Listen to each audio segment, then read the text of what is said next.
how to be a pirate king and find the One Piece. This video is sponsored by War Thunder. Meet Benjamin Hornigold, a man who I can only assume really enjoyed his gold. Riding the final wave of the golden age of piracy, Hornigold's brief career left a dazzling legacy filled with everything from merchant jumping to pirate hunting. But as every college grad knows, it's not our good grades or accolades that leave an impact, but rather the stupid things we do while drunk on Thirsty Thursday behind a Taco Bell that people remember us for. And while Hornigold may not have lived long enough to enjoy the dreamlike enlightenment achieved from the bite of a beef quesarito, even still would he be remembered for a tale of drunken shenanigans. One night in 1717, Hornigold and his crew were partaking in a wee bit of rum guzzling, sword fumbling, plank stumbling buffoonery when they drunkenly threw their hats into the sea. But parting with a core piece of their identity for a quick laugh was a decision they'd quickly regret. This was a disaster, a tragedy. Pirate prom was in only 2 days, so all the other Pirate prom!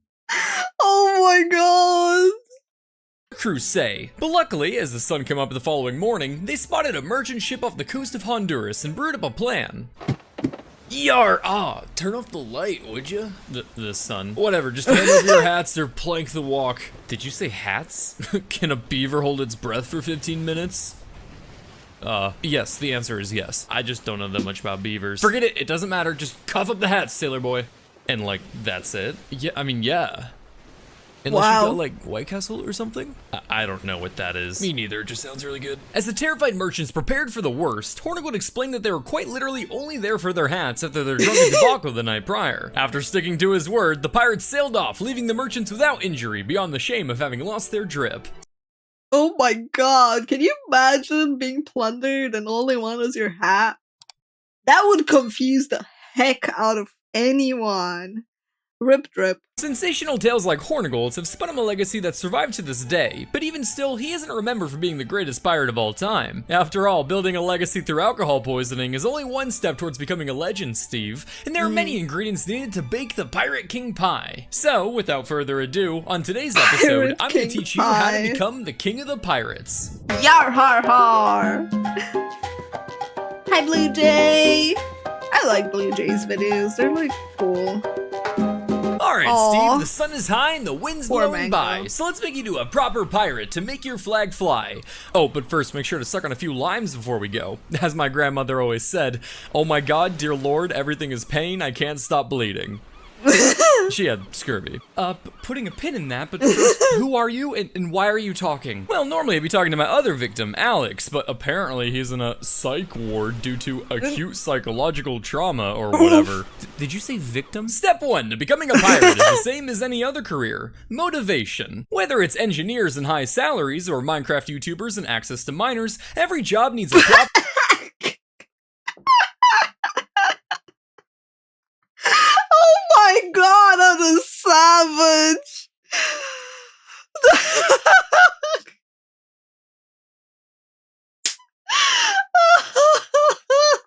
incentive. And while there were many reasons, various scoundrels decided to fly the Jolly Roger, for the maritime pirates of the late 17th, early 18th centuries, they can be narrowed down to primarily 3 motivations. Let's say you get kidnapped.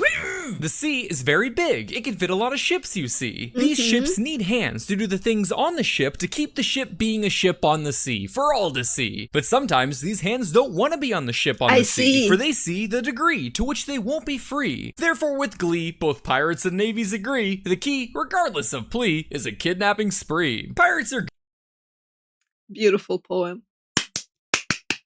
Beautiful. Absolutely. good for many things. Loading cannon holes, digging treasure holes, making new holes, you name it. But what if they receive holes themselves? They can't fix it with yet another hole. They try. So pirates often find themselves— What do you mean they tried? Oh my god. Oh my god. Why is he rhyming? Why not? in need of specialists like doctors and carpenters to perform the more expert work aboard a ship. However, specialists weren't typically the type to turn to piracy. You know, poor. Meaning pirates would have a difficult time recruiting someone like a doctor into their crew. Hey Billy, were you able to recruit that doctor fella? Nah, he's still thinking about it, but don't worry. I planted the seed in his mind. Did you now? Aw. If he was a good doctor, you could have just taken it out. Oh my god, I gotta move myself so you guys can see. There we go.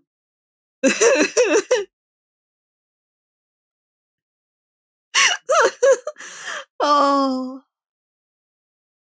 While recruiting skilled labor proved difficult, luckily there was a plethora of capable seamen out there on merchant ships just begging to be kidnapped. And as it turns out, recruiting new crewmen was much easier once you limited their options to either practice medicine as a pirate or practice medicine without thumbs. Okay, so yeah, of course the criminals do the crime things, but surely the Navy doesn't go around kidnapping people. Oh yes, Steve. Yeah, surely they don't enlist you. Yeah. Your government loves you so very much. Especially when you listen. Impressment was the practice of forcing men via coercion, extortion, or various tortions into primarily the service of a navy. Carrying out this practice were the dreaded press gangs, groups of men who often frolicked about the docks of Britain, cudgels in hand, looking for the next unlucky bugger to beat and kidnap in the name of the king. While targets of this forced servitude were supposed to be seafaring men between 18 and 55 years old, those rules only applied to people, not 55, gee. That's like on your deathbed, they still took you in? not the pores. So there were occasions where press gangs would just snag the random Tiny Tim from the middle of the street. What were they gonna do? Write a letter of complaint? They can't read. But with drastic tactics come drastic results, and many of these press sailors would end up mutinying or deserting their posts, thus turning to a life of piracy. But for you, we can rule out kidnapping, seeing as you live far from the ocean in this disgusting place I can't even pronounce. Kentucky? Bless you. Moving on to options. Forcibly enlisted. Exactly, they just enlist you.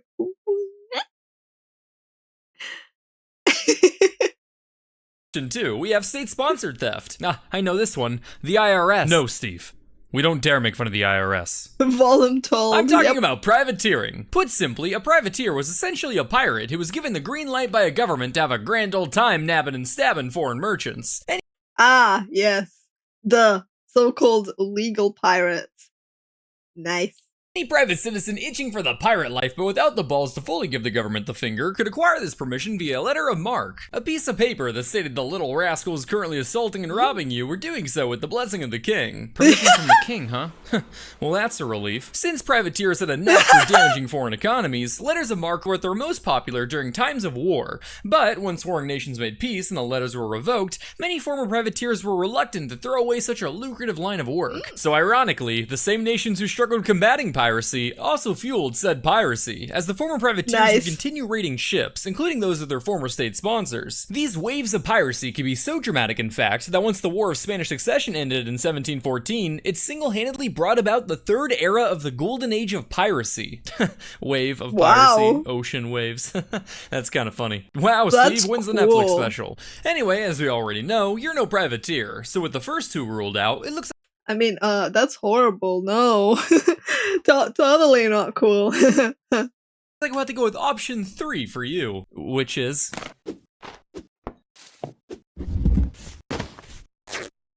poverty. For the world's poor and disadvantaged, the pirate lifestyle served as a powerful motivator. They took my mom's ashes. You went from isolation to open freedom, from stick beating to stick wearing, from sleeping in shit to sleeping in shit, but with hook hands. Meanwhile, a merchant or military vessel subjected you to low pay, terrible rations, and frequent physical punishment, and not the fun kind either. Compare that to the equality and freedom enjoyed by pirates in the pursuit of untold riches, and it's clear to see how some could find the swashbuckling path preferable. Welcome aboard, matey! Ye made the right choice joining this crew. In no time at all, you'll be swimming in all the golden women your little heart desire. Shiver me blunderbuss! It's be a treasure galleon of the Spanish Main! Oh my god! Man, what the fuck did you just say? What?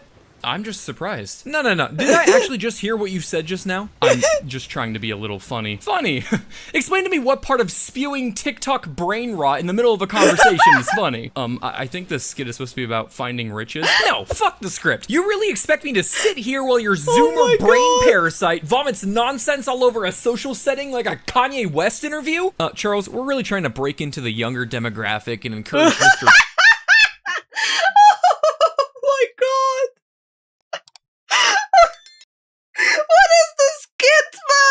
Blake here to improvise, so if you could just read your lines, that'd be great. I did not graduate from Juilliard to taint my reputation with such a sacrilegious performance, so you can find another headliner for your stupid skit. So are we just, done for the day? No, just give me 5. Nick Cage will do it. Checking off motivation, your next- Nick Cage will do it!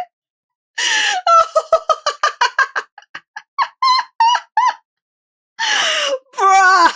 step on your Pirate King journey is joining a crew. Just like with motivation, there are a lot of ways this could be done, but for the sake of time and to put you on the fast track to the top, we're gonna take you down the fun route. I don't know if I like your tone. Oh, don't you worry, Steve. This way, not only will you join a crew, but you also get a taste of the sweet ecstasy that comes from watching a man's soul leave his eyes as fresh blood paints your hands in sin. The ecstasy. So let's go start a mutiny. Mutinies were a rather classic way to kick off a pirate career. In fact, the very man who earned the King of the Pirates title you're shooting for, Henry Every, was notable for having started his career this way. With the aforementioned terrible conditions aboard law-abiding ships, wrangling up rapscallions for some captain stabbing tomfoolery was a relatively easy task. But, just like a book club for amputees, you're never able to get everyone on the same page. It's high time ye learn your lesson, boy. That's enough. Come on, Peter, it's time for a mutiny. No, it's okay. You guys can go on without me. So, 10 lashes, was it? Not all mutinies involve violence, however. For the bloodless ones, historians prefer to use the term lame. But regardless of style, what's really important here, Steve, is to make sure you're the one organizing the mutiny. Sure, it's a high-risk, high-reward tactic, but by leading a successful mutiny, you stand a pretty good chance of landing the role of pirate captain when all is said and done. And the high risk? Details, Steve. Just keep your chin up. And the high risk? Yeah. Up. Rewards. Because Just if you think fail, of a the rope will do it reward. for you. Now, how you carry out the mutiny will depend on the situation, but so long as you balance the equation of more men willing to stab the captain than Equation of piratical tomfoolery. Oh my god. Nice. I love that.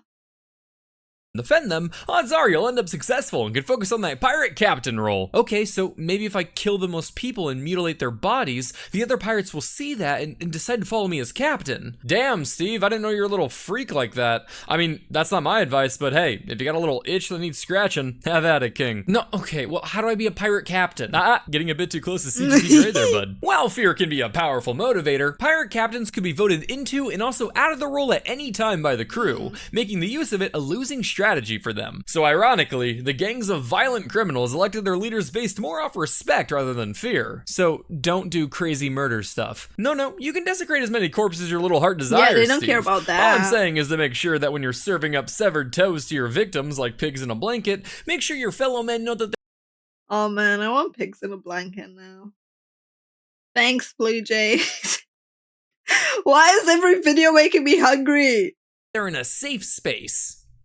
For them. Now, if you just follow this advice, Steve, the mutiny and subsequent captainship should come to you quite smoothly. Barring some rare hiccups, of course. Rare hiccups? Oh, it's nothing, it's nothing. It's just, you know, being on a wooden sailboat and all, a mutiny can get rather messy if someone drops a torch, lights a fuse, or if there's a British Spitfire Mark 9 in the area.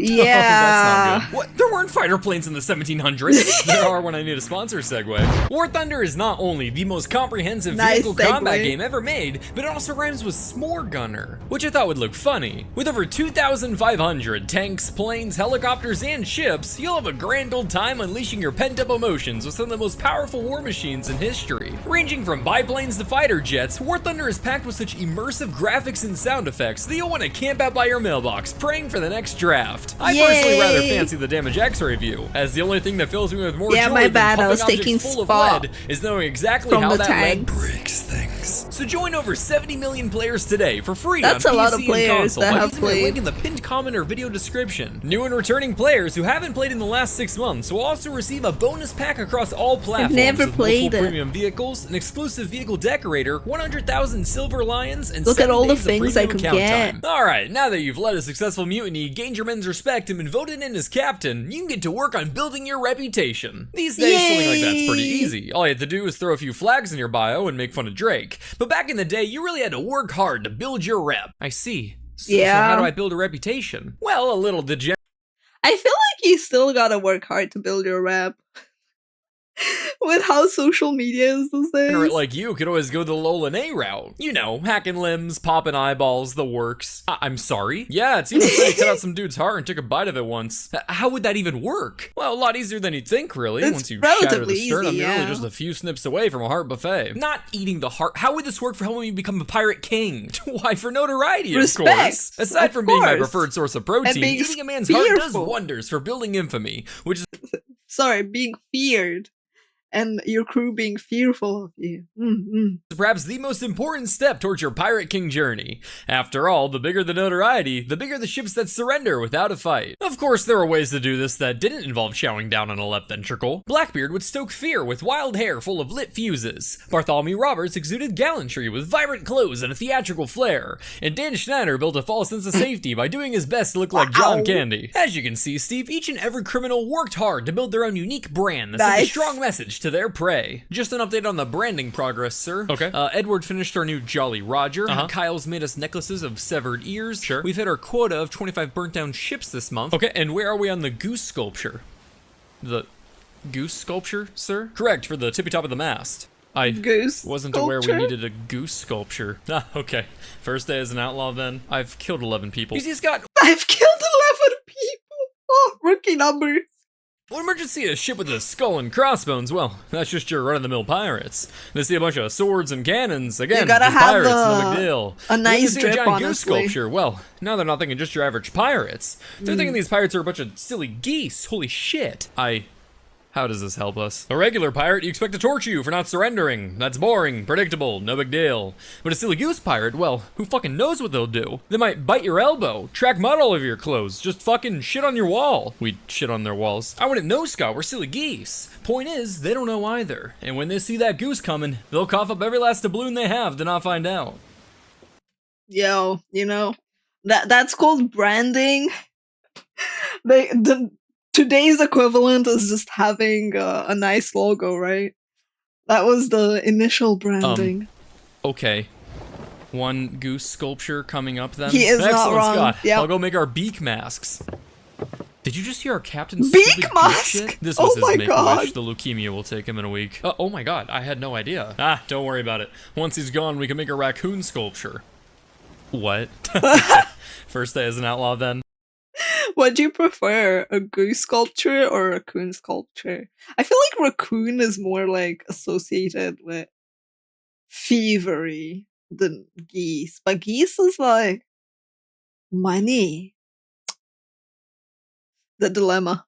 Being a pirate means being a brand, one of terror, pain, and misery. Yep. It demands compliance and the promise of violence, save for those who avoid defiance. To build your rep is to build this brand, daily PR that must be carefully planned. So with all this in mind and everything at hand, let's quiz you on scenarios to see where you land. You chased down a Spanish galleon that refused to surrender. After some back and forth cannon volleys, you boarded their ship and fought them into submission. Both sides have lost some good men, but you came out on top with a huge haul of barrels of wine and brandy. What do you do?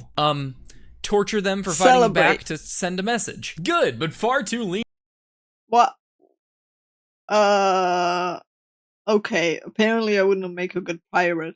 We're torturing them? I mean, wine and brandy? What kind of party is this without tequila? Better cut off their hands so they don't ruin the next function. You approach a British frigate that attempted to run to no avail. You board them without a fight and are now face to face with a cowering crew, surrendered and horrified. What do you do? Are they crying? Some of them are, sure. I take the most composed man and slowly sever the tendons in his arms until the entire crew is crying. Jesus Christ, Steve! What the heck, man? They already surrendered! I'm supposed to be the fucked up one. Did I get it right? No. Not at all. We want to encourage a surrender without a fight. You don't torture these poor sailors. Oh, my bad. Yeah, tell that to Mike's 8-year-old daughter. Anyway, third time's the charm. You sneak up on a French ship and raise your Jolly Roger. The terrified merchants quickly surrender without even the slightest fight or chase. You capture them. You board their ship and they have all their cargo neatly lined up and cataloged for you. What do you do, Steve? I thank them and let them go? Oh, sorry, we were looking for torch the ship. But you just said to encourage surrender. Normally, yes, but these aren't your average sailors, Steve. Why don't you try again? Do we torch them because they're French? Steve! That's... Oh my god! I didn't expect that one, man! Oh... Correct. respect. While building your reputation will be hard work, the more effort you put in, the bigger the gains you'll realize. Kinda like training your muscles to failure. Oh boy, I bet I could do one more. Now that your brand is plaguing the world like Supreme in 2016, you can continue following the footsteps of modern day corporations and shift your focus to what's really important. Charity? That's right, people, Steve. man. And what better foundation to fund than our own pockets? So let's get to work on expansion. What truly made a pirate the stuff of legends was commanding not one, but multiple ships. When Henry Every made off with the richest prize in pirate history, he flexed to command over 6 ships and 440 men. I did not know that pirates had entire fleets. What the heck? Expanding a pirate fleet might seem pretty straightforward. All you have to do is keep taking and taking until you got everything you want. While that might be easy for my ex-wife, stealing a bunch of ships is quite the risky feat and takes a lot more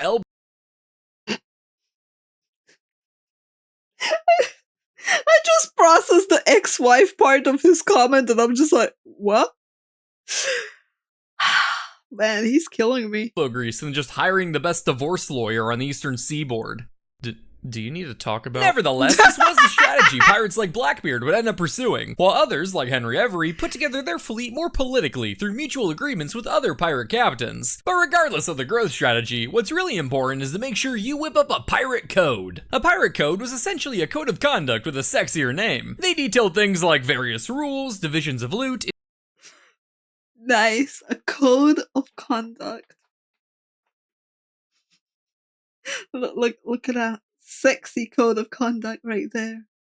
And even injury compensation, all of which helped keep the savage sailors docile, like giving a preteen a prime. Alright gentlemen, our new pirate code is finished, so I need you all to listen up to the following articles. Number 1, no man shall settle their quarrel with their fellow man via shooting or fisting of any kind. Number 2, no man shall partake in gooning or munting. I'm not quite sure what this is.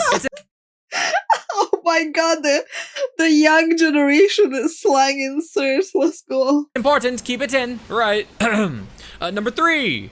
All dining utensils shall be cleaned after use, and the big purple bendy straw shall be reserved for Captain Rogers only. Oh, wow. Hey, that's the rule, that's the rule. Sure, you're able to wing it when you're just a pirate dirty dozen, but when that is mutiny level. Nope. Boo! you get more and more sailors under your command, you'll need a bit more structure to keep it all together. After all, it's practically expected that the group of malicious outlaws will eventually get out of line. So, just like with old game cartridges, you may need to blow on them every once in a while to keep things running smoothly. Not again. You know what you have to do, William. Despite their Oh my god!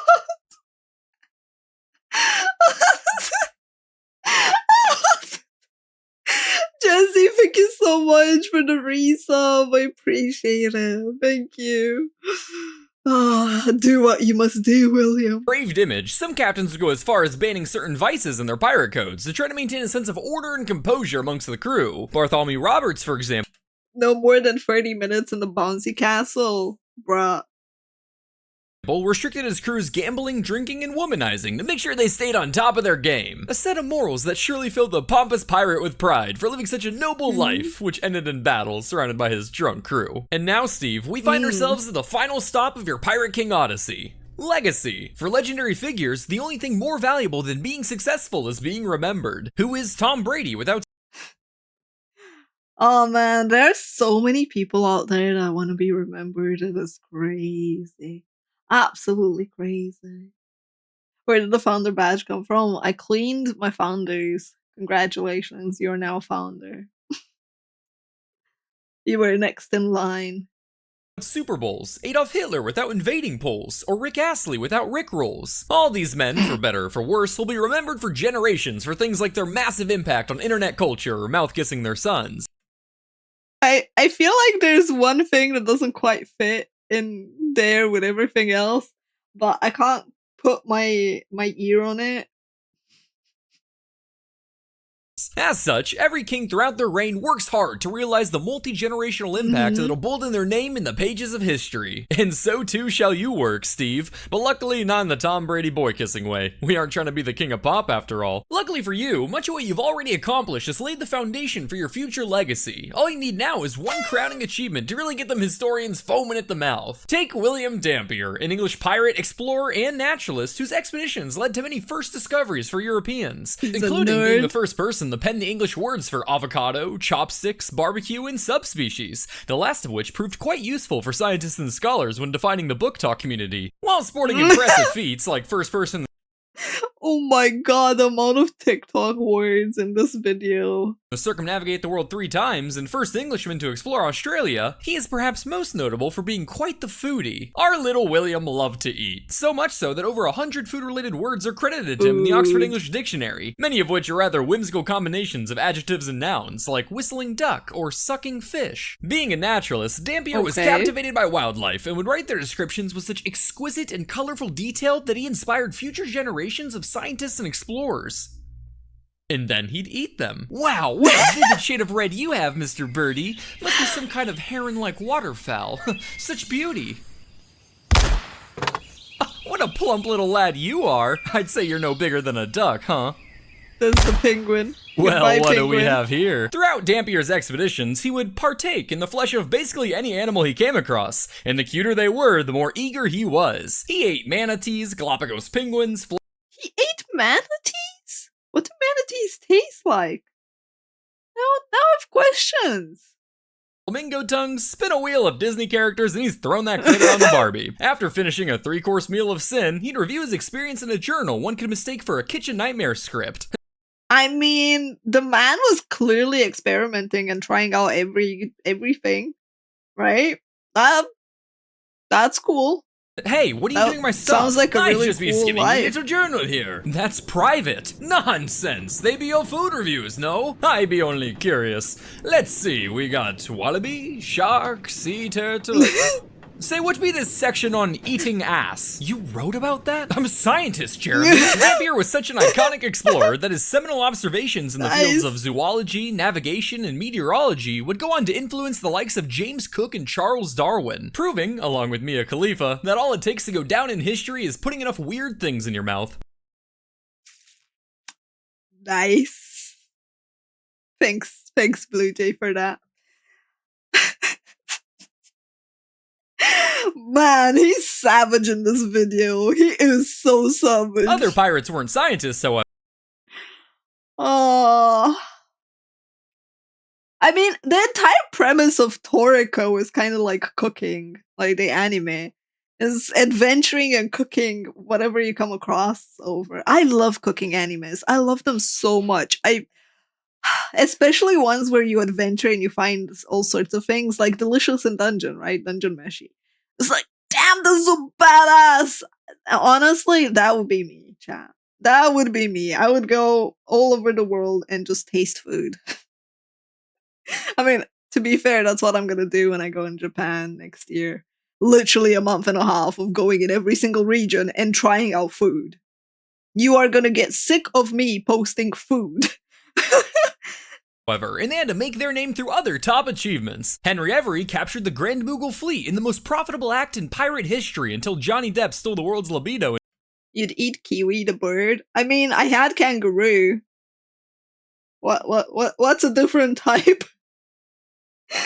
It's like, I've had frog legs. I've had weird shit, okay? So I'd probably end up trying it, yeah. The one piece of meat is real. Yum, yum, yum, yum, yum. Say that again. Yum, yum, yum, yum, yum, yum, yum, yum, yum. Food. Anyway, back to the video. In 2003, Zheng Yatso amassed the world's largest pirate fleet of 60,000 men, which is still less than half as many diabolical fiends in one place as a BTS concert. Blackbeard blockaded Charlestown. Man, he's savage today! What the heck? Oh. was kind of like a harder, more lean type meat. It was very nice though. Chewy, however, like not necessarily chewy in the sense of like gummy chewy. It was just like harder, or like it's like very lean meat. Town and looted all traffic into and out of the city, a strategy that would later be adopted by Apple's App Store. Bartholomew Roberts captured the most ships during the Golden Age with over 400 prizes, a feat so large no one would score more booty on the high seas until Epstein's Island. And Monkey D. Luffy has stretchy arms and punched a clown, I guess. Nice. I know a lot of you have been waiting for One Piece jokes, but I've only seen the live action. All of these grandiose acts were just the right. I actually haven't seen the live action. I'm currently on episode 100 of One Piece. I'm very far away from actually seeing anything. I do hear that they're making One Piece or something like that for people to not watch fillers and just watch the main story. So that should be cool. Right flavor of notoriety to forever stencil their names into the books of history. Or manga. But if that's the case, why aren't they all known as pirate kings? That, my good little Steve, is because not all of them accomplished the most important act of a pirate career. Staying alive. Most pirates could find action, many could find riches, but what really made someone like Henry Every the king of the pirates was fighting a way out of it all, loaded and unscathed. With the vast majority of notable pirates ending up in either Davy Jones' locker or swinging like a knocker, this was a monumental feat.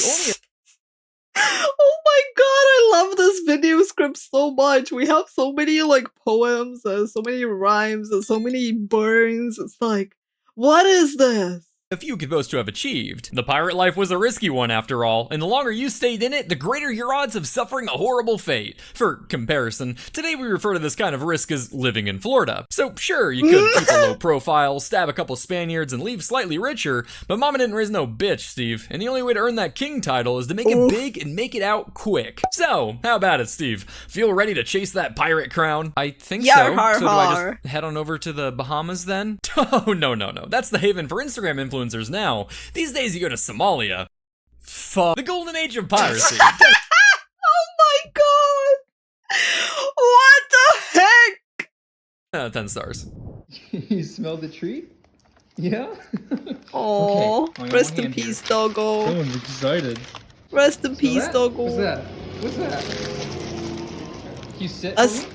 the dog transcended into pirate hunt Can you sit? in doggy heaven. Became bestest pirate. Very savage video, honestly. I have no words for the script. That was great. So what is it? Do you want to become a pirate king? All I learned from this video is that I want to travel the world and eat food. I want to become a food king, queen. I don't even know. I just want to have food. Yeah. Food. Anyway, thanks for recommending this video, YouTube. I shall see you in the next one. Bye bye now.